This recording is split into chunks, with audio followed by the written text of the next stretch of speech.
आज भगवान श्री राम के विवाह पंचमी के विशेष अवसर पर विशेष संवाद लेके आयल बानी सन।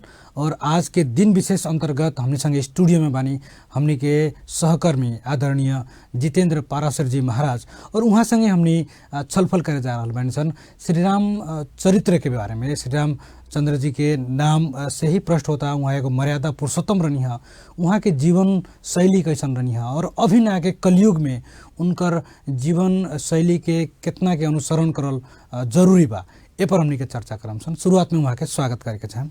नमस्कार, स्वागत बा अपने के। नमस्कार जी। आज राम जी के विवाह आज जनकपुर में विशेष पूजा अर्चना करके वहाँ भव्य रूप में मनावल जा रहा बाटे। आज के दिन विशेष के बारे में के तरह चर्चा करें शुरुआत में? जरूर। मार्गशीर्ष शुक्ल पक्ष पंचमी तिथि जौना में हमने विवाहोत्सव बड़ी ही धूमधाम से सब जगह पर मनावल जाला, और मर्यादा पुरुषोत्तम श्री राम के ही उ चरित्र के जौन आनंद बाटे वो आनंद के भी लहा जाला। इल देखल जा सकेला कि केहू के भी जीवन चरित्र के जब हमनी आपस में जब उतारल लेल जाला, वो भी मर्यादा पुरुषोत्तम श्री राम जौन अखिल ब्रह्मांड नायक, अनंत कोटि ब्रह्मांड नायक, चराचर परात्पर परब्रह्म जी बानी, वहाँ के हमने के विवाहोत्सव जौन हमनी अपन में उतार करके और जौन आनंद लह लेल जाला ओकर विस्मरणीय संवाद कहल जाए जी। और दूसरिया चीज़ देखल लेल जाए कि जे कभी भी जब हमनी विवाहोत्सव जब मनावल लेल जाला भगवान के, तो ओकर माहौल कुछ अलग ही रहला। लोग भले ही घर में अनन्य प्रकार के पकवान बना करके भोजन करत होके, लेकिन जब जनकपुर में जाला और मेला के देख करके, उस जगह के देख करके, वो स्थली के देख करके सोचेला कि जे भले ही हम एसी में सुतत नहीं हम, लेकिन आज आकर के हमनी के नीचे ही मौका काहे ना मिले, फिर भी ऊपर बड़े आनंद से सुकून पूर्वक जो बाटे लोग आनंद पूर्वक सुतेला, और वो आनंद के पल के विस्मरणीय चीज रहेला जौना के लोग भुला ना पावेला। भगवान के विवाह में शादी में शरीक हो रहल बानी सन। जी जी, समर्पण भी रहेला एगो। जी जी, एगो भाव अंतरात्मा से वो भाव और अंतरात्मा से वो जौन चीज़ निकले के चाहिए, वो चीज़ मिले के चाहिए, वो चीज़ के हर एक गम के लोग भुला करके, और हमनी तो एगो तीर्थस्थली पर आयल बानी सन, धाम पर आयल बानी सन, और ई धाम पर आ करके हमनी के जितना देर तकले मिल रहल बाटे कि जे सूते के मौका मिल रहल बाटे, भगवान के दर्शन करे के मौका मिल रहल बाटे, ओह में जौन बाटे कि जे तिलकोत्सव महोत्सव, वही में कथा मोटकोर के महोत्सव, भगवान राम के विवाहोत्सव महोत्सव में जे लोग शरीका रहेला, तो सबके भोजन भी विस्मरण हो जाला कि चला आज भोजन नहीं मिलल तभी ठीक बा, लेकिन कम से कम भगवान के ई कार्य में हमनी के पुनित समय तक कम से कम। जी जी। अच्छा, ये पर हम जोड़े के चाहें, जैसे 2-3 दिन के ई कार्यक्रम में यदि आम सर्वसाधारण भक्तजन जे शरीक होता, उन लोग लाभ का होकला, का फल मिली? देखल जाओ, सबसे पहल का चीज़ बाटे लाभ देखल जाए तो लाभ प्रत्यक्ष रूप में और अप्रत्यक्ष रूप में। पहल का चीज़ बाटे कि जे ई अन्नगत संस्कार है, अन्नगत संस्कार है। यदि प्रश्न उठावल जाए कि जे फलाना व्यक्ति वो यज्ञ में जाकर के सम्मिलित ना भइनी, ओ जुमा के अन्न दाना पानी नहीं खे लिखल। अब मान लेने कि जे केहू भी जा रहल बाटे ओजुमा जा करके सम्मिलित भइल, एकर मतलब बाटे ओजुमा के धरती, ओजुमा के अन्न, ओजुमा के पानी वो आदमी के बोलैलक तभी वो धाम पर गए, चाह कर मौका मिलल, ओकरा प्रारब्ध में ही रहे। जब तक ले कहीं भी ऐसन का होखला, बहुत लोग ऐसन का कहला कि जो हमो जनकपुर जाए के तो प्रयास कर रहा बनी, पैसा भी बाटे, धन भी बा, दौलत भी बा, सब चीज़ बाटे, लेकिन का करी, मौका नहीं के मिलत कि हम भगवान के उस शरण में जा करके थोड़ा सा बात करी। तो देखल जाइए तो पहले का हाँ अन्नगत एकरा के संस्कार कहल जाला। ओजुमा के धरती के मांग, ओजुमा के अन्न के मांग, ओजुमा के पानी के मांग जब तक ले ना होके तब तक ले आदमी कहीं ओजुमा जा करके सरीका नहीं हो सकत। दूसरिया चीज़ ही एगो जौन हमनी के माहौल में जीवित मने अपना माहौल के दिनचर्या में जौन हमनी परिणत कर रहल बनी सन, ओजुमा गईला के बाद में जौन हमनी के देख रहल बनी सन, एगो तो पहल का चीज़ बा धाम पर गईला के बाद में अन्य क्षेत्रे कृतम पापम पुण्य क्षेत्रे विनश्यति, पुण्य क्षेत्रे कृतम पापम वज्रलेको भविष्यति। अन्य क्षेत्रे कृतम पापम ई कहल जाला कि जे दूसरा जगह से कईल पाप जौन बाटे कि जे पुण्य क्षेत्र में जा करके जौन बाटे समाप्त हो जाला। पहिलका फायदा तो ई लाभ भइल, अवसर भी मिलल। अभी ना कि जे अब खूब जा करके पाप करी, ओकरा बाद में जौन बाटे अवसर मिलल बाटे तो जा करके ओजुआ आप धोअल जाओ कह करके, ये भी हमनी के ना रखे के पड़ल, ऐसे कि उपराशित फिर ना भइल। कोनो जाने अनजाने में कोनो भी प्रकार के यदि हमनी के पाप हो गइल, भूल में पाप हो गइल, अचानक कोनो पाप हो गइल, तब पाप भइला के बाद में शायद भगवान के बहुत बड़का महती कृपा रहे जौन हमनी के ऊपर भइल, और जा करके वो पुण्य क्षेत्र में हमनी कल्पवास कैनी सन, और उजुआ वास कैला के बाद में हमनी के जीवन के जौन कष्ट बा, जीवन के जौन परेशानी बा, भगवान हमनी के हरण कर ली। देखल लेल जाए तो प्रत्यक्ष रूप में ही हमनी के लाभ ही भइल। दूसर का चीज़ कि उजुआ के माहौल जौन इतना दूर दूर से लोग, कभी कभी ऐसा का होखेला जब परिचय पात्र बढ़ेला तब पता लगल कि जे अरे रुआ यूपी से बानी, तो हाँ हम तो ब्रिगज से बानी कह करके एगो मिले के मौका भी सौहार्द भइल। तो में आपसी जौन मने हमने के बात के क्रम बाटे, वो बात के क्रम में कम से कम वार्तालाप तो करे के भी तो मौका मिलल। तो देखल लेल जाए तो जी जी, जैसे हम अब जोड़े के चाहें विवाह पंचमी के अवसर में, जैसे प्रभु श्री राम के जब शादी भइल जनकपुर में आके वो लोग एगो अवसर मिलल रहे कि धनुष के उठाए के अवसर मिलल। ई आम सर्वसाधारण के जीवन में तनका फर्क रहेला, पहले लड़की के जाके देखे के पड़ेला, ओकरा बाद में और कार्यक्रम सब होकला, ओकरा बाद शादी होकला। लेकिन भगवान श्री राम के जीवन में ई ना भइल रहे, शुरुआत में वो लोग कुछ अवसर मिलल रहे, धनुष टूटल, ओकरा बाद वरमाला के कार्यक्रम भइल, घर परिवार के बाद में मालूम भइल। ई अवसर के केंगे लेवल जी, ये अवसर के देखल जाए तो सबसे पहले क्या चीज़ बा, कर्तुम अकर्तुम अन्यथा कर्तुम इति ईश्वरः, मतलब असंभव कार्य के भी संभव में परिणत कर दहल, ये हमर अरोर कार्य ना है, वो तो साक्षात ईश्वर के कार्य है। दूसर का चीज़ ही कि जे राम के हमनी आज दुनिया में हमनी जयकारा लगा रहल बनी, जय श्री राम के नारा जौन लगा रहल बनी सन, वो देखल लेल जाए तो मर्यादा पुरुषोत्तम श्री राम जौन हमनी के अयोध्या में आकर के वहाँ के जन्म भइला के बाद में वो अवसर हमनी के मिलल। आज देखल लेल जाए तो सबसे पहल का चीज़ ही बाटे कि भगवान असंभव कार्य के भी संभव में परिणत कर देवेनी। ई घटना यदि मिलावल लेल जाए तो भगवान राम के जन्म हो गइल बा, लक्ष्मण जी महाराज, भरत जी महाराज, शत्रुघ्न जी महाराज, चौथापन में भगवान के देख करके दशरथ जी महाराज के बड़ा हर्षोल्लास के साथ, बड़ी आनंद के एगो उमड़ रहल बाटे अंदर से कि हमरा घर में भी अब मने साक्षात ईश्वर के हमर जन्म भइल बाटे, भगवान के जन्म भइल बाटे, अब पुत्र सुख के हम प्राप्त भी कर रहल बनी। इस जीवनचर्या वहाँ के व्यतीत होत रहे।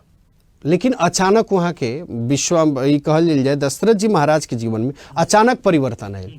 का परिवर्तन आयल कि दशरथ जी महाराज के समक्ष विश्वामित्र जी महाराज गए, और विश्वामित्र जी जब महाराज गए तो दोनों हाथ जोड़ करके प्रणाम कहनी कि प्रभु बैठिए, मेरा सौभाग्य है कि आप यहाँ पर आए। बैठे नहीं, वहाँ के आसन दे करके चरण प्रक्षालन करके बैठनी। वहाँ कहनी कि चौथापन में हमरा जौन बाटे संतान रत्न के प्राप्ति भइल बाटे, और अपने से हम यही विनती प्रार्थना करतनी कि आज के दिन में रुआ जथी मांग ले हैं, यहाँ तक ले कि राजपाट जितना भी चीज रुआ मांगे के चाहतनी मांग ले, ई दशरथ देवे खातिर तैयार बा। प्रश्नता में ऐसन का होखेला भी किसन का होखेला कि जे राजपाट हीरे जवाहरात सब चीज जौन बाटे कि जे आदमी त्यागे के अब खुशी जब मन होखेला तो सब सोचेला कि जे सब एक ओरी हमर लड़का एक ओरी। वहाँ कहनी कि विश्वामित्र जी महाराज जब यहाँ कहनी कि जना ना आप मांगिए, कुछ मांगिए, तो विश्वामित्र जी महाराज कहनी कि जना हमरा कुछ भी ना चाहिए। लेकिन जहाँ कुछ भी ना चाहिए वो जुआ बहुत चीज़ मिल जाला। तो वहाँ कहनी कि जे हम आइल बनी उद्देश्य से कि ताड़का सुबाहु इत्यादि जौन हम यज्ञ कर रहल बनी, वो यज्ञ के विध्वंस करे खातिर, वो यज्ञ के सकारात्मक और पूर्णाहुति तक ना पुगावे खातिर आज हमनी के बहुत विघ्न बाधा आ रहल बाटे। ताड़का सुबाहु इत्यादि जितना भी मने असुर बाटे सब हमरा यज्ञ के करे नहीं खे देत। हम ही सोची कि जे राम के हम मांग ली तो शायद दशरथ जी महाराज से सहन ना होई। फिर भी यहाँ के सोचनी कि जे दशरथ यदि तुम देना ही चाहते हो तो एक काम करो, तुम अपने राम और लक्ष्मण को दे दो। दशरथ जी के लागल कि जीवन के सबसे बड़का मरण तुल्य कष्ट यह भइल, ऐसे कि जेकरा जीवन में जेकरा जीवन में संतान ना होत रहे, बेटा ना होत रहे, बेटी ना होत रहे, लेकिन फिर भी जब संतान भइल और वो संतान उहो राक्षस के मारे खातिर, यज्ञ के सुरक्षा करे खातिर वहाँ के तो बुझाइल कि जे हमर मने अंत्येष्टि यही बड़ा हो जाई का, लेकिन फिर भी धैर्यता के साथ में वहाँ जितना भी जावाली ऋषि, विश्वामित्र जी महाराज तो वहाँ के मंगल ही रहनी, वशिष्ठ जी महाराज, सब लोग समझेला कि दशरथ पुत्र मोह को कम से कम छोड़ो तो, और छोड़ करके यहाँ से अपने पुत्र को जाने दो, उसी में भलाई है। जाएगा एक राम और वाएगा वहाँ जोड़ी से। इससे कीजिए उस समाज में जब भी केहू राजा जब राज्य करे ना तो 9 रत्न के बैठावे, कवि के भी बैठावे, गुरु के भी बैठावे, सब लोग के बैठा करके सब लोग अच्छा मंतव्य देवे कि राजा के हई कर्तव्य हुए, हई कर्तव्य से च्युत रुबा हो रहल बनी, हई कार्य ना करे के चाहिए, हई कार्य करी, मार्ग निर्देश मिले। तो वहाँ के लोग जब समझैलक तो जैसे तैसे कौशल्या मैया से भी जा करके राम जी लक्ष्मण जी वो जगह से आए लोग आ करके जौन बाटे कीजिए लेके गए लोग निर्देश सिर्फ मिला रहे, एगो निर्देश मिला रहे। ई ना कहलक लोग कि जे डायरेक्टर राम के बियाह हो जाए, जा तनी तो राम के बियाह हो जाए। मतलब दशरथ जी आपके हित के लिए ही होगा, जो भी कार्य होगा आपके हित के लिए। वहाँ से राम जी और लक्ष्मण जी के दोनों आदमी के विदा कल गए वशिष्ठ विश्वामित्र जी महाराज के साथ। विश्वामित्र जी महाराज आईनी यज्ञ तो राम जी कहनी कि जे काम करी रुआ खूब बढ़िया से यज्ञ करी, हमनी बानी सन रखवारी, और रखवारी करके जौन बाटे यज्ञ के रुआ एकदम निर्भीक होकर के जौन बाटे के जे यज्ञ कर जाओ। विश्वामित्र जी महाराज यज्ञ लगनी करे और यज्ञ के क्रम में ऐसन का भइल, विश्वामित्र जी महाराज यज्ञ करे लगनी, ताड़का सुबाहु इत्यादि जौन भी राक्षस लोग आए लोग सब लोग के मरनी। मारीच आयल तो भगवान ई सोचनी कि जब अभी एकरा से बहुत आगे कार्य बाटे तो मारीच के मरनी तो जौन मरल ना, लेकिन कुछ दूर पर जा करके वो गिरल। वहाँ से यज्ञ जब संपन्न भइल तब विश्वामित्र जी महाराज कहनी कि जे राम और लक्ष्मण एक काम करो, चलो मेरे साथ में। तो साथ में तो थे ही, अब दोनों आदमी के साथ में लेकर के वहाँ के जब लगनी चले। एगो घटना राजेंद्र जी अपने शौर कहीं बीच में जौन मार्ग में एगो घटना जब भइल, वहाँ के राम जी और लक्ष्मण जी और विश्वामित्र जी महाराज यहाँ लगन जात नहीं लगन जनकपुर खातिर।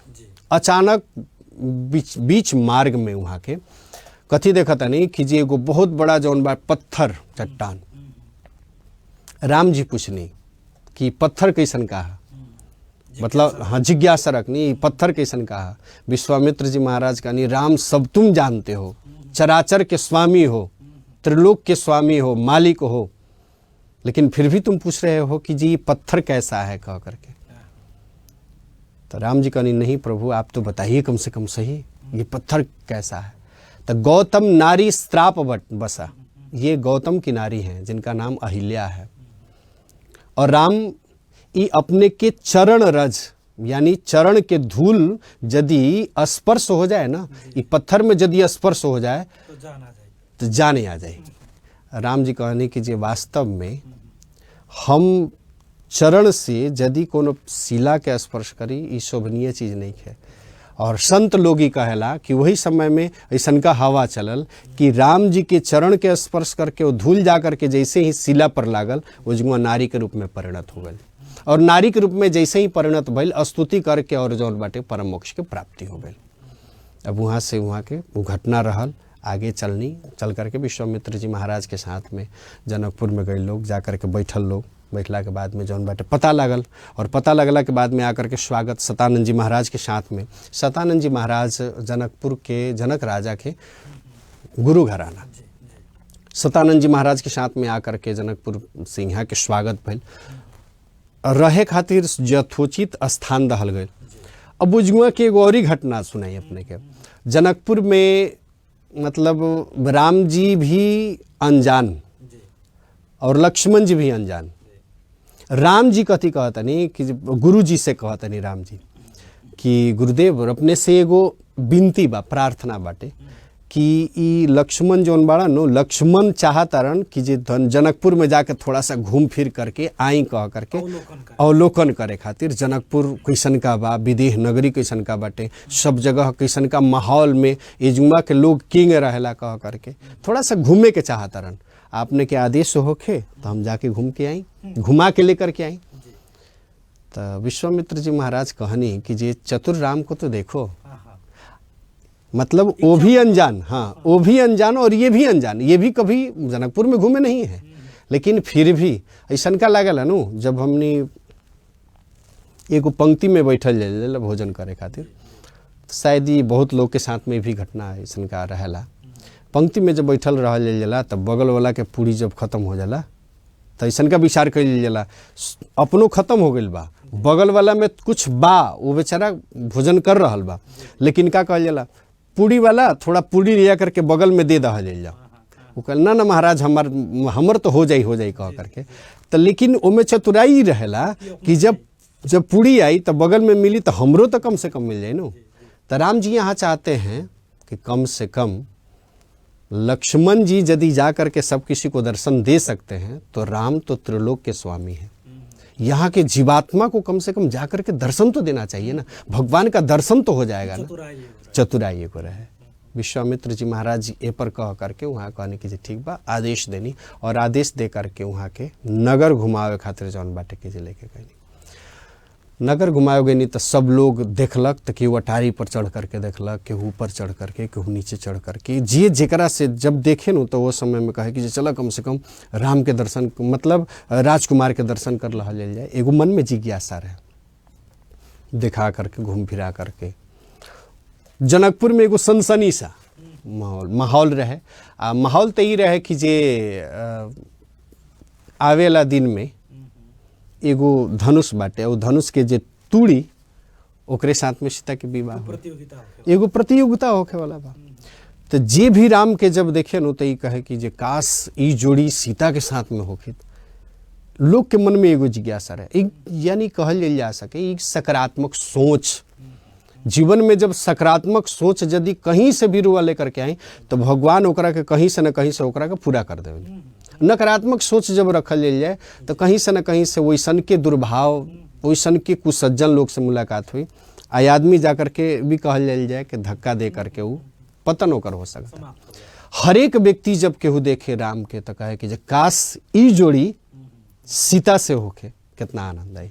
अब जौन बाटे घुमा फिरा करके वहाँ लगन नहीं आ करके जौन बाटे के जे रात्रि में शयन भइल। सुबह के समय में एगो और घटना, सुबह के समय में राम जी पुष्प वाटिका वाला, सुबह के समय में राम जी गुरुजी से आदेश ले करके कि अपने के आदेश होके अपने तो पूजा करें नु तो फूल के जरूरी बाटे। तो हमने चाहत अनिशन कि कम से कम जा करके फूल ले करके आई। देखल जाओ अपने जैसे बात कहल गई मर्यादा पुरुषोत्तम श्री राम, वास्तव में ई घटना से ऐसन का लागत आटे मैंने हमने के देखल जाते वास्तव में देखल जाए तो राम के जीवन में हर एक चीज में मर्यादा, वहाँ के मर्यादा के उल्लंघन कहीं नहीं की कैले। पुष्प वाटिका खातिर वहाँ लगन राम और लक्ष्मण जी महाराज दोनों आदमी जब वहाँ लगन गइल बनी लगन तो पुष्प वाटिका में प्रवेश करे से पहले माली के वहाँ के बोले और माली के बुला करके कहले बनी कि हमनी के फूल के जरूरी बाटे, आदेश होखी तो हमनी जा करके फूल लेकर के आई अनुमति खातिर। तो माली यहाँ तक कहले बाटे कि यदि अपने के अनुमति होखी तो हमनी ये तूर के लिया करके अपने के दे दी। तो राम जी कहनी ना, हमनी खुदे जा करके तूर ले हमसन, यानी अनुमति ले करके। अब ऐसा का ना कि चलत फिरत में केहू कुछ रोपले बाटे उमें से उखाड़ करके और दूगो गन्ना बाटे तो उमें से खाली कह करके चोरी के इल्जाम। और भगवान जौन बाटे कि जे ई चीज़ के जौन बाटे अपना मर्यादा में रख करके वहाँ के रखनी, वो अनुशासन में जब वहाँ के प्रवेश करनी, प्रवेश कैला के बाद में जा करके वहाँ के फूल जौन बाटे कि जे जगह जगह से टिपत रहनी। संयोग से सुनैना मैया सीता जी के कहली कि जे बेटी आज तोहर जौन बाटे कि जे स्वयंवर बा, तो एगो काम कर ना, जा करके पहले गौरी मैया के पूजा करके आओ। और गौरी मैया के मतलब पूजा करके जब अबू तो पूजा कैला के बाद में जौन बाटे कि जे गौरी मैया से विनती करला, प्रार्थना करला कि जे हमनी के जौन भी कार्य हो रहा बा वो अच्छा से होके, निर्विघ्नतया होके। तो उन्हें कर से 8 गो सखी के साथ में सीता मैया जौन बानी की जे गइल बानी पूजा करे खातिर, ओमे से देखल जाए उनमें से एगो सखी कभी कभी ऐसा का होखेला कि जे तीर्थ धाम पर 10 आदमी 20 आदमी 25 आदमी के जब ग्रुप होखेला तो एक आदमी 2 आदमी निकल करके थोड़ा सा हयो घूम ली, थोड़ा सा वो घूम ली, आदमी घूम फिर के क्रम में माहौल में थोड़ा सा घूम फिर करेला।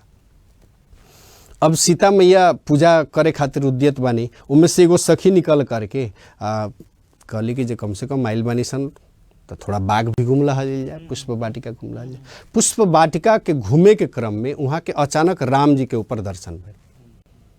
राम जी के जब दर्शन भइल तो दौड़े दौड़े जा करके कहली कि जे ई अवसर सीता के मिले तो कितना अच्छा रही।